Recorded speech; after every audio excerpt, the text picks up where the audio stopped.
Hello students, कैसे हैं आप लोग। चलिए, मन से पढ़ाई करते रहिए। स्टूडेंट्स, अगर हम प्रीवियस लेक्चर की बात करें तो प्रीवियस लेक्चर में हमने मैटर वेव पढ़ाया था। उसमें कहा था कि अगर किसी पदार्थ के कण को v वेलोसिटी से गति कराया जाए तो वह कण अपने चारों तरफ वेव उत्पन्न करता है। और यह सबसे पहले डी ब्रॉगली ने कहा था। इसी वजह से ऐसे वेव के वेवलेंथ को हम डी ब्रॉगली वेवलेंथ कहते हैं। यानी किसी भी मैटर की बात करो तो आज का जो हमारा लेक्चर है, इलेक्ट्रॉन का वेवलेंथ ज्ञात करना है।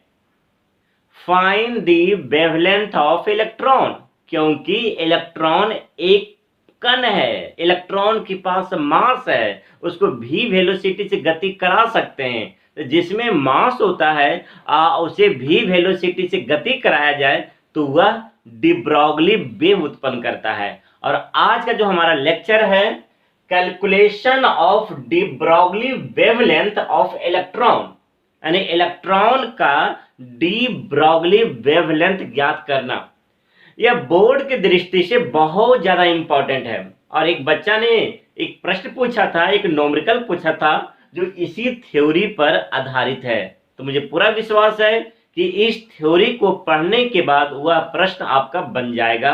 आपका क्या, हर किसी से बन जाएगा और बोर्ड में भी बन जाएगा आपका सारा का सारा प्रश्न जो भी इससे पूछा जाएगा। तो चलो स्टूडेंट्स, अब हम आगे बढ़ते हैं और समझने की कोशिश करते हैं de Broglie wavelength of electron. चलो शुरुआत हो जाओ, समझने के लिए बिल्कुल तैयार हो जाओ। आइए, बोर्ड की दृष्टि से काफी इंपॉर्टेंट है। बोर्ड में इसके ऊपर बहुत बार ऑब्जेक्टिव्स और बहुत बार न्यूमेरिकल पूछ चुका है। तो आइए समझने के लिए तैयार हो जाइए। स्टूडेंट्स, मान लेता हूं यह एक इलेक्ट्रॉन है। लीजिए इलेक्ट्रॉन, इसके अंदर मास है। सबको पता है इलेक्ट्रॉन का जो मास होता है 9.11 गुना 10⁻⁻31 kg। और यह क्या है, इलेक्ट्रॉन है। इलेक्ट्रॉन, अभी यह इलेक्ट्रॉन रेस्ट अवस्था में है। रेस्ट यानी कह सकता हूं विरामा अवस्था में है। तो स्टूडेंट्स, जब कोई मास विरामावस्था में होता है तो अपने चारों तरफ कभी भी वेव उत्पन्न नहीं करता है। तो इसका मतलब है यह इलेक्ट्रॉन वेव उत्पन्न नहीं करेगा। और जब वेव ही उत्पन्न नहीं करेगा तो ऐसे सिचुएशन में लैम्डा का मान 0 हो जाएगा। लेकिन अब इसी इलेक्ट्रॉन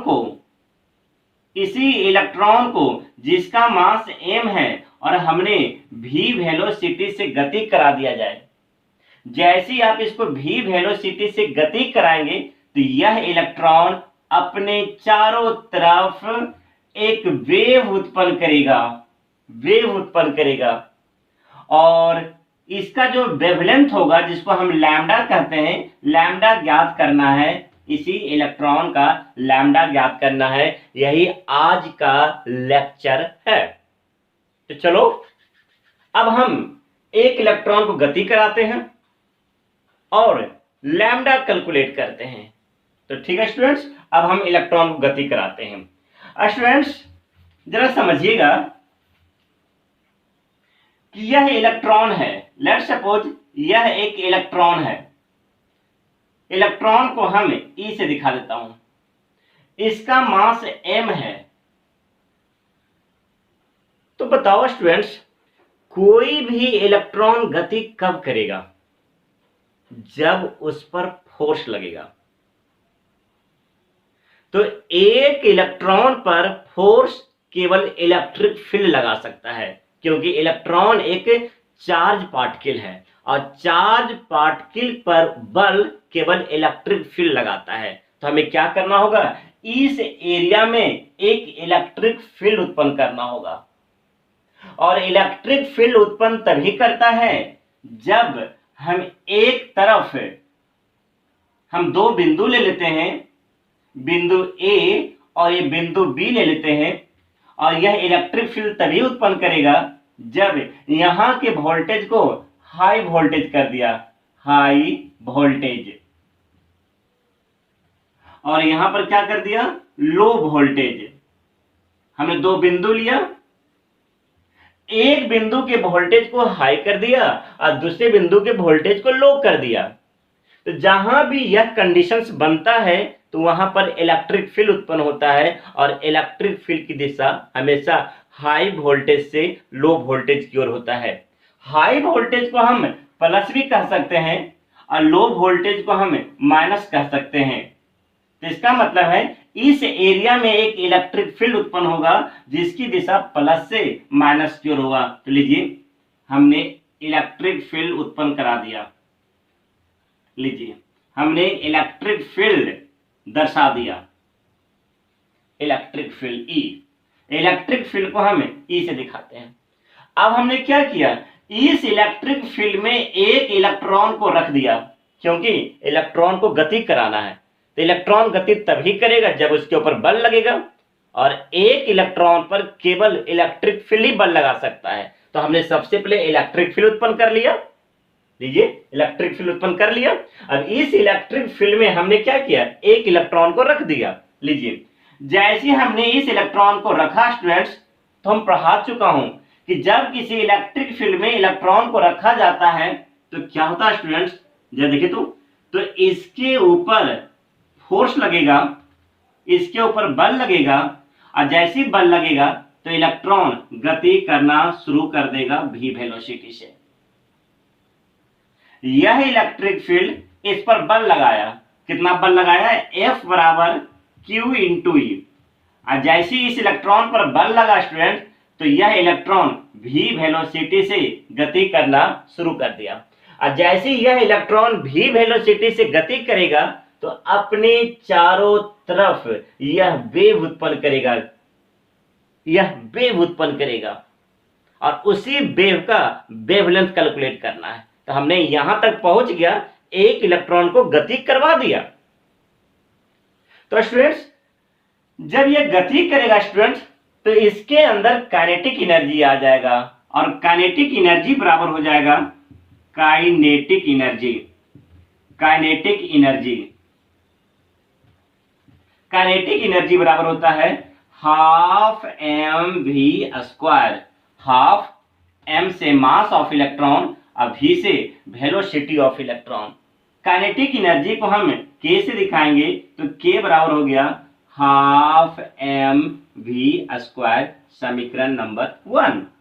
जब गति करेगा दुनिया में कोई भी वस्तु जब गति करेगा तो उसमें काइनेटिक एनर्जी आएगा, और kinetic energy half m v का स्क्वायर, ये हो गया समीकरण नंबर 1।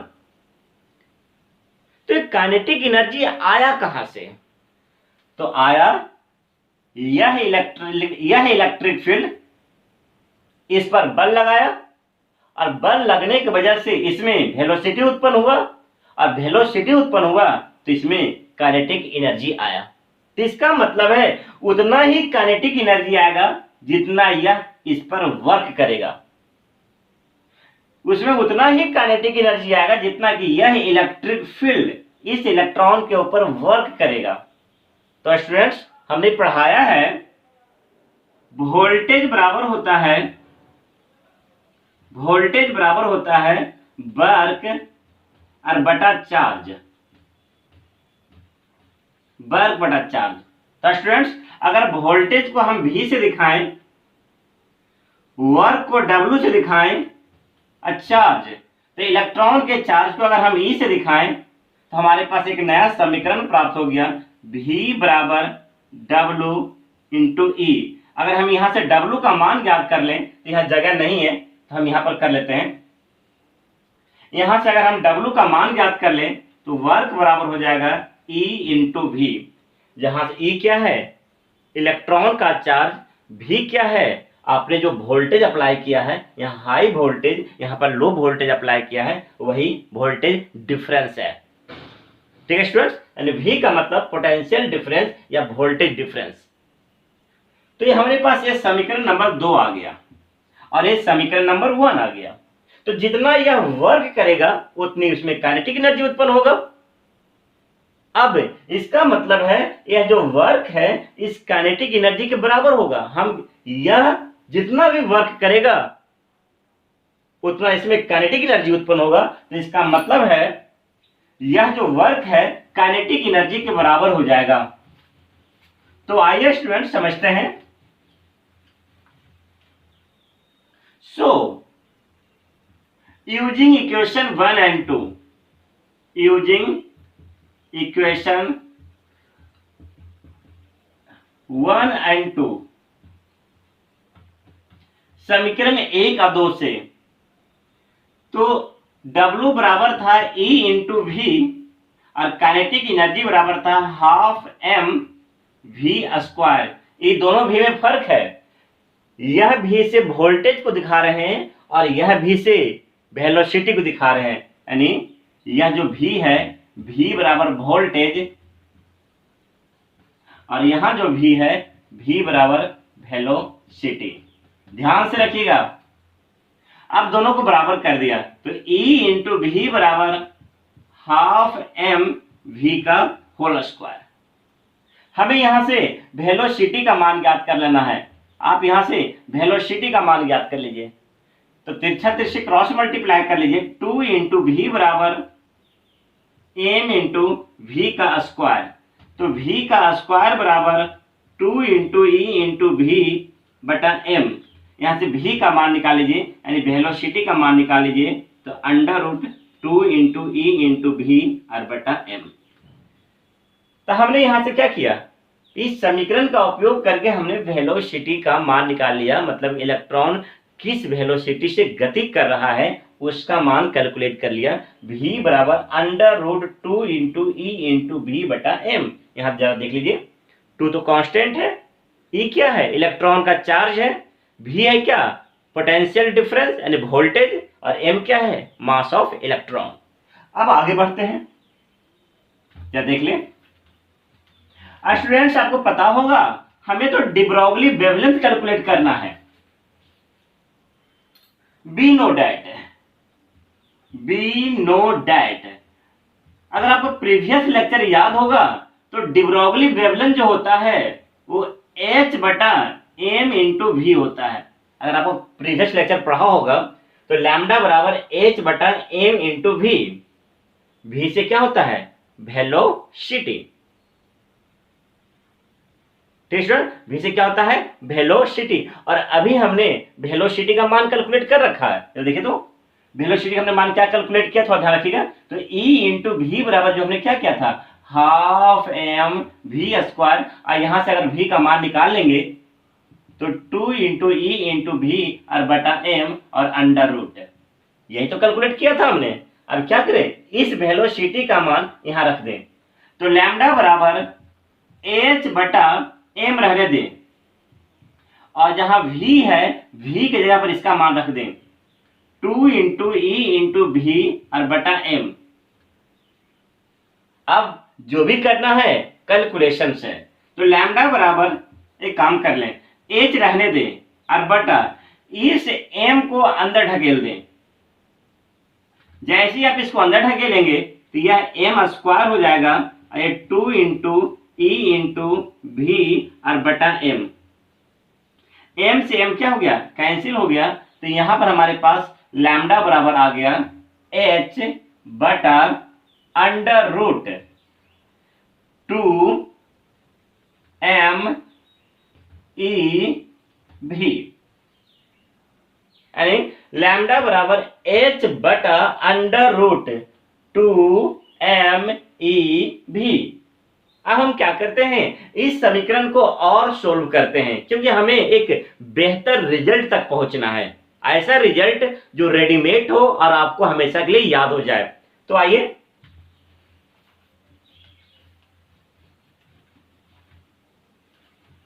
स्टूडेंट्स अभी हमने कैलकुलेट किया लैम्डा बराबर h बटा under root 2 m e v। जहां आपको अच्छी तरह याद होगा m मास ऑफ इलेक्ट्रॉन पहले यहां से देखिए एच प्लैंक कांस्टेंट, और एच का मान 6.6 गुना 10 पर power minus 34 joule into second होता है। आगे बढ़िए, एम मास ऑफ इलेक्ट्रॉन 9.11 गुना 10 पर पावर माइनस 31 केजी। ई का मान सबको पता है, वो होता है 1.6 गुना 10 पर पावर माइनस 19 कूलम। ये चार्ज ऑफ इलेक्ट्रॉन है। अब हम सारा मान यहां रख के कैलकुलेट कर देते हैं और एक बहुत ही सरल एंड सिंपल रिजल्ट दे देते हैं जो हमेशा आपको याद रखना होगा। अगर बार बार अगर इसे कैलकुलेट करेंगे ना तो परीक्षा में बहुत ज्यादा समय ले लेगा। तो समय को बचाने के लिए हम क्या कर रहा हूं, इन सारे चीज को यहां रख करके कैलकुलेट कर रहा हूं। तो जैसे हमने कैलकुलेट किया तो लैम्डा बराबर 6.6 गुना 10 पर पावर माइनस 34। एक काम करते हैं, इस हिस्से को दो हिस्सा में तोड़ देते हैं, इस भाग को दो, 2m इंटू ई और अंडर रूट भी क्या है, वोल्टेज है।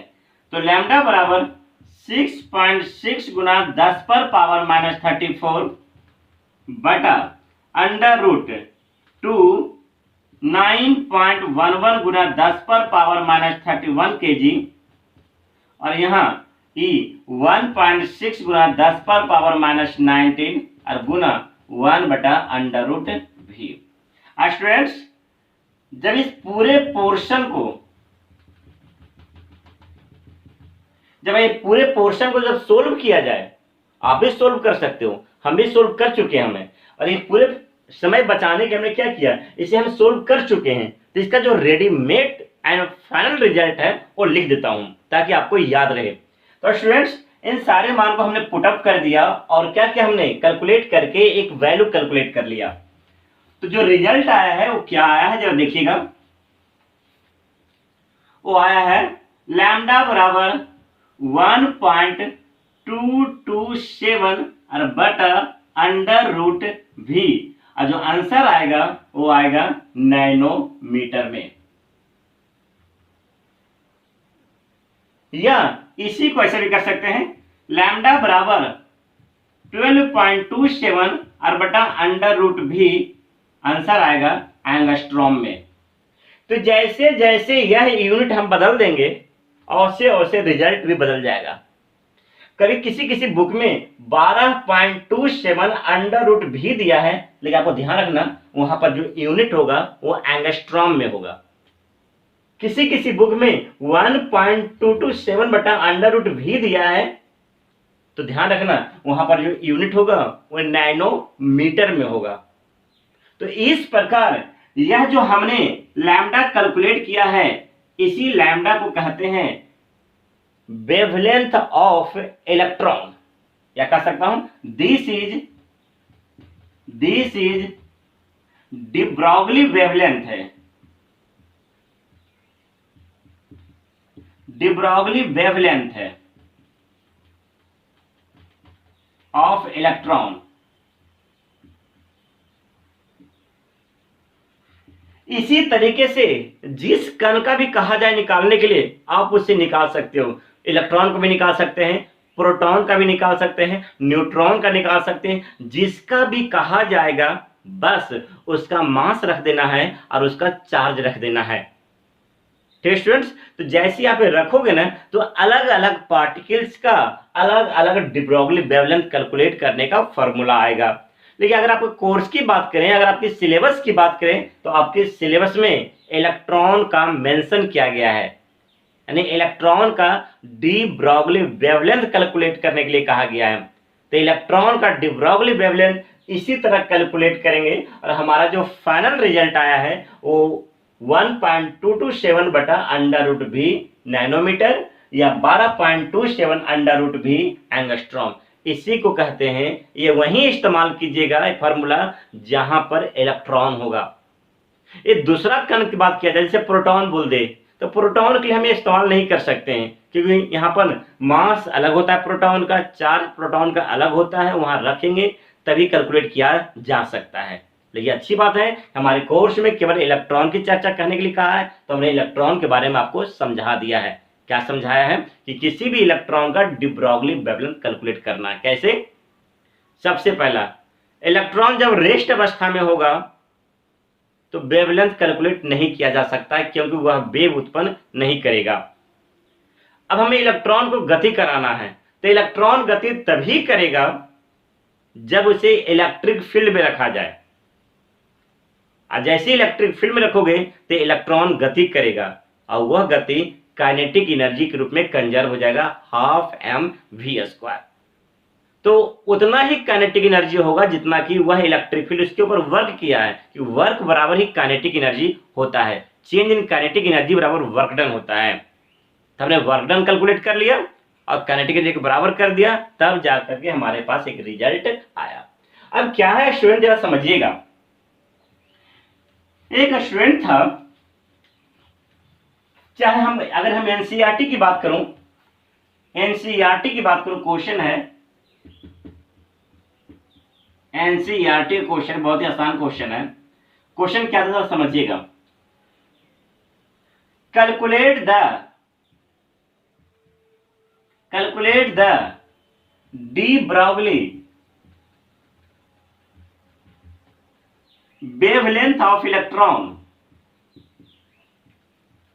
wavelength of electron if 100 volt is applied,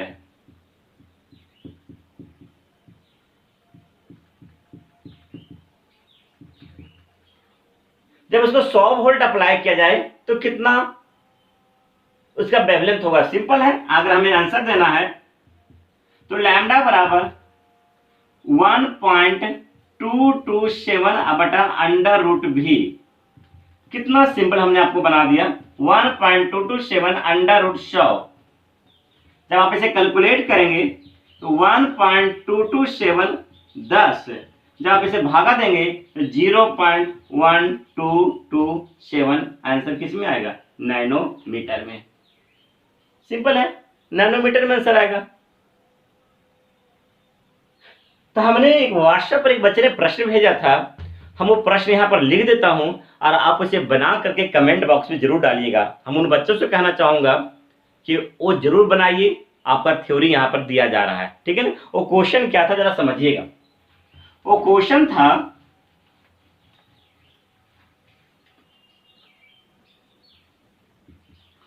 find the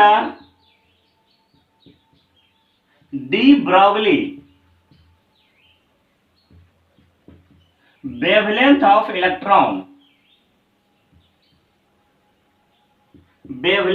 electron if 600 volt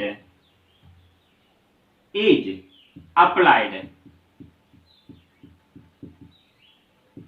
simple शब्द में कहूं तो स्टूडेंट चाहे वोल्टेज कितना भी क्यों ना दे दें, हम उसे आसानी से सोल्व कर सकते हैं। तो आंसर क्या होगा, लैम्डा बराबर 1.227/√600, और जो आंसर आएगा वो नैनोमीटर में आएगा। मुझे पूरा विश्वास है कि आप इसे सोल्व करके कमेंट बॉक्स में जरूर डालेंगे, मुझे पूरा विश्वास है। जितना बच्चा वीडियो देख रहा है तो इसे सोल्व करके कमेंट बॉक्स में जरूर डालिएगा कि इसका आंसर कितना आया है। ठीक है स्टूडेंट्स, अब हम आगे बढ़ते हैं। तो ये हो गया हमारा इलेक्ट्रॉन का डी ब्रॉगली वेवलेंथ कैलकुलेट करना। अब हम करीब करीब यह चैप्टर खत्म होने के कगार पर है। अब हमारे पास क्या बचा है, केवल और केवल प्रैक्टिस बचा है, क्योंकि ये बहुत ही छोटा सा चैप्टर था ड्यूअल नेचर ऑफ मैटर का, ठीक है ना। तो अभी इस पर एक लेक्चर और चलेगा, उसमें छोटी छोटी बातें जो बच गए हैं, छोटे छोटे कॉन्सेप्ट जो है वो आपको बताया जाएगा और सारे इंपॉर्टेंट क्वेश्चन को डील कराया जाएगा। ठीक है स्टूडेंट्स, तो अब हम मिलेंगे नेक्स्ट लेक्चर में। अपना ध्यान रखिए और मन से पढ़ते रहिए, ठीक है। अब हम कहीं भी पढ़ाई में कोई डाउट्स आता है तो आप इसे क्या करें, बनाएं, और नहीं बनता है तो एक ग्रुप बनाया गया है, उस ग्रुप में अपना क्वेश्चन को डालें। ठीक है स्टूडेंट्स, बाय बाय, कल मिलेंगे।